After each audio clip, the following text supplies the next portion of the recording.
Sablock. I'm 20 years old. I live in Savannah, Georgia, and born in Idaho. Call New Hampshire home. It's where I live the longest. It's where a lot of my family is. I just got a message from my mom. Do you have money for food? Very proud of you. Occupy. The photo of you sitting with your eyes closed reminds me of when you were 3. Very cute. It was amazing that it went so viral and international, global so quickly. I had no idea. I did know that when I was staying in the park that I was going to be arrested. I just knew that that was what was going to happen. I hoped it wouldn't, but I knew that when it came to Atlanta, I was very, very excited. I've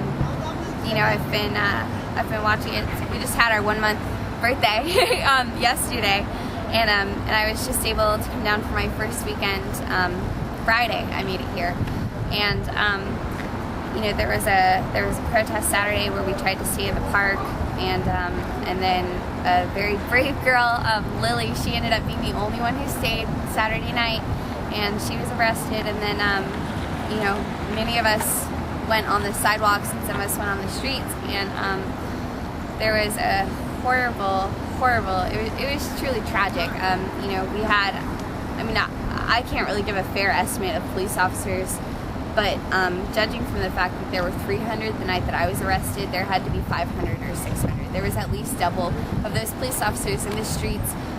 Regular police officers, mounted police officers, SWAT, police officers on a motorcycle. I know it made the news that there was a motorcycle that accelerated into the crowd, knowing full well that the crowd was there. It's not like he took a right and there it was.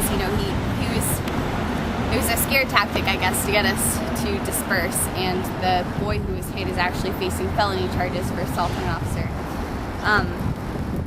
But so all of that happened, and it was, I'd never seen anything like it. You see footage of past riots and things like that, but I would never have imagined that I would see that kind of brutality happen in my home, in the United States of America, the land of the free, and it just broke my heart. And so Sunday night, after all the arrests and all the trouble, no one was really sure if they should stay in the park. I think the people who would have couldn't. They had work or school, or they had already been arrested and didn't want to be in jail for 30 days, and who can blame them? And so I was sitting there and I was thinking, and a lot of people, they think it's about the park. It's not about Troy Davis Park. It's not about Woodruff Park. It's about our right to assemble. It's about our right, to free speech, and it's really a symbolic, a metaphorical thing, for us to be there, as well as the fact that, it's many of our homes. And, so I was sitting and I was thinking as we were holding our General Assembly, and right now I'm not working and I'm not in school, and, I'd like to be doing both. I'm seeking employment. But, it's not as much of a risk for me, and I don't have past, I don't have warrants, I don't have like a real, I don't have a history or anything like that. So if I was arrested, I'd be out on signature bond. That's exactly what happened. And, we all kind of came to a consensus that it'd be a good thing to do. So I stayed in the park, alone. And, but everybody else, all of the occupation Atlanta, all of Occupy Atlanta was right. If this is the park, they were all right there on the sidewalk. They were all with me in the park in spirit, and I just thought it was an important thing to do, to stand up for our rights and stand up for what we believe in.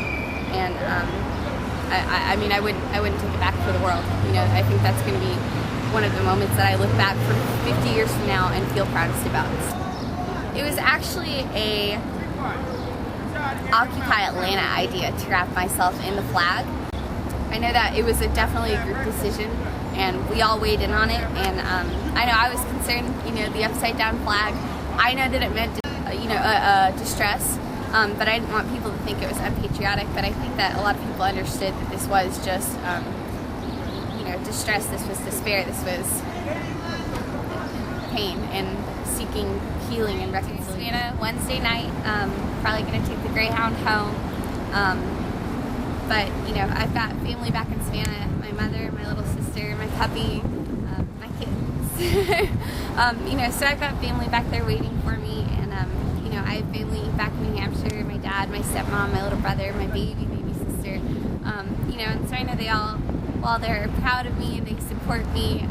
You know, they won't trust that I'm safe till they see it for themselves. You know, they want to hold me in their arms before they feel completely, you know.